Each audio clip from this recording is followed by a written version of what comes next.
Singapore வாசிகளை இலக்காக கொண்டு அரசாங்க பிரதிநிதி என்ற பெயரில் மோசடி செய்த பினோம் பெண்ணை தளமாக கொண்ட ஒரு மோசடி சிண்டிகேட்டில் ஈடுபட்டதாக கூறப்படும் வழக்கில் பெர்னார்ட் கோயீஷியன் என்ற 24 வயது மலேசிய இளைஞர் கம்போடிய போலீசாரால் நாடு கடத்தப்பட்ட பின்னர் சிங்கப்பூரில் குற்றம் சாட்டப்படுவார்.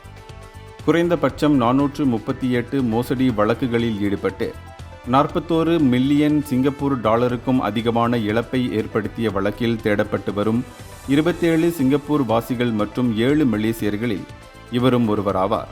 சிங்கப்பூர் காவல்துறைக்கும் கம்போடிய தேசிய காவல்துறைக்கும் இடையே நடத்தப்பட்ட கூட்டு நடவடிக்கையால் இந்த குழு சமீபத்தில் முறியடிக்கப்பட்டது.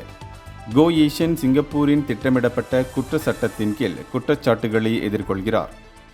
அவருக்கு 5 ஆண்டுகள் வரை சிறை தண்டனை, 1 லட்சம் சிங்கப்பூர் டாலர் அபராதம் அல்லது இரண்டுமே விதிக்கப்படலாம். சிண்டிகேட் குற்றங்களை தடுக்கவும் பாதிக்கப்பட்டவர்களை பாதுகாக்கவும் அதிகாரிகள் எல்லை கடந்த முயற்சிகளை தீவிரப்படுத்தியுள்ளனர். 31 சந்தேக நபர்கள் இன்னும் தலைமறைவாக உள்ள நிலையில் மேலும் கைதுகளை செய்வதற்கு பொதுமக்களின் ஒத்துழைப்பை காவல்துறை கோரியுள்ளது. இந்தியர்களின் இதய குரல் மக்களோசை.